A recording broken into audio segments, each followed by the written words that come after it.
उसके लिए आप सबको खड़ा होना पड़ेगा, हम सबको खड़ा होना पड़ेगा। मित्रों, कहना आसान होता है।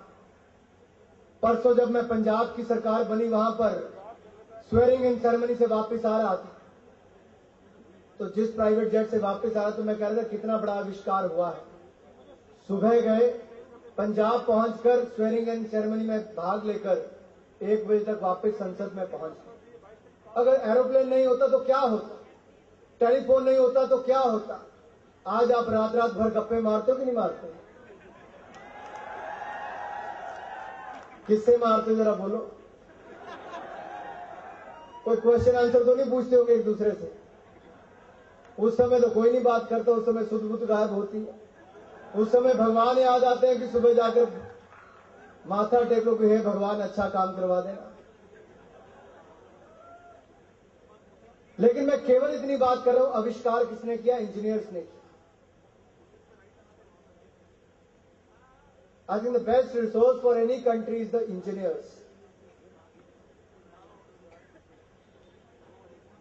आप लोग ऐसी क्रांति ला सकते हैं, नए आविष्कार कर सकते हैं। आम आदमी का जीवन बदल गया है। जाइए किसी बुजुर्ग के पास जिसकी उम्र 50-60 वर्ष होगी, पूछिए कभी सोचा था उन्होंने कि उनके घर में भी एक मोबाइल होगा? कोई गरीब मजदूर जो रिक्शा चलाता है उसके हाथ में मोबाइल होगा? जो खेती बाड़ी करता किसान है उसके हाथ में भी मोबाइल फोन होगा? नहीं। मुझे याद है 1993-94 में जब मैंने सबसे पहला मोबाइल लिया तो 14 रुपए की आउटगोइंग और 16 रुपए की इनकमिंग कॉल। लेकिन आज हर आदमी कर सकता है। ऐसा आप क्या कर सकते हैं आने वाले समय में जो इस देश का किसान है, जो मजदूर है, उसके जीवन में बदलाव आए? केवल फोन सुनने के लिए नहीं, उसकी खेती बाड़ी में पर हेक्टेयर उसकी आय के साधन कैसे बढ़ सकता है, उसकी उपज कैसे बढ़ सकती है? हम कैसे ऐसा कर सकते हैं कि पैदावार ज्यादा बढ़े? हम कैसे ऐसे कर सकते हैं कि गांव में एक ऐसी मोटर चलाकर दें कि जिसका खर्चा 7 रुपए प्रति किलोमीटर की बजाय 2 रुपए प्रति किलोमीटर हो, ताकि गांव में रहने वाले व्यक्ति को बस की सस्ती सुविधा मिल पाए? वो आप कर सकते हैं, इंजीनियर कर सकते हैं, मैं नेता होते हुए नहीं कर सकता।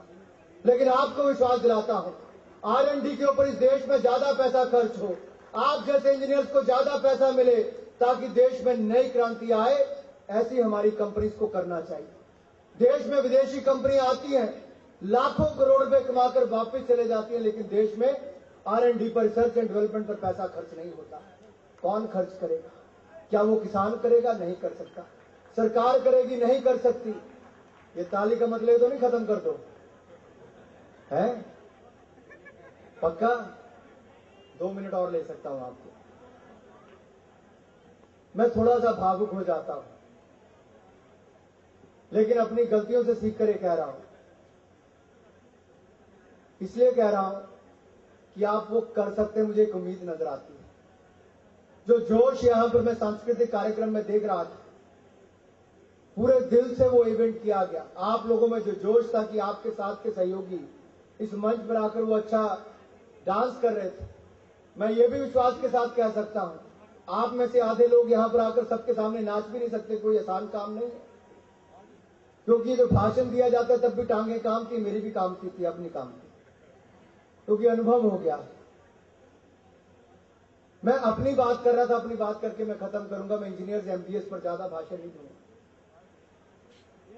आज पार्लियामेंट में या विधानसभा में देखा जाए, हजारों लोग ऐसे हैं जो पढ़े लिखे, जो इंजीनियर्स हैं, पोस्ट ग्रेजुएट हैं, जो मल्टीनेशनल कंपनीज में अपना काम छोड़कर, हजारों करोड़ रुपए की अपनी कंपनीज को छोड़कर आज लोगों की सेवा करना चाहते हैं। देश में वो बदलाव आ रहा है। मीडिया जगत के लोग आज राजनीति में आ रहे हैं ताकि बदलाव लाया जा सके। राजनीति एक ऐसा प्लेटफॉर्म है जहां पर आकर आप बहुत कुछ कर सकते हैं। मैं भी एक्सपोर्ट करता था, मैं भी हिमाचल प्रदेश क्रिकेट संघ का अध्यक्ष था, लेकिन मैंने ऐसा क्या किया?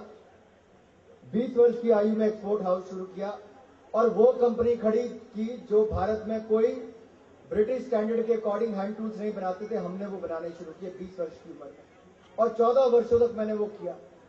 25 वर्ष की आयु में हिमाचल प्रदेश क्रिकेट संघ का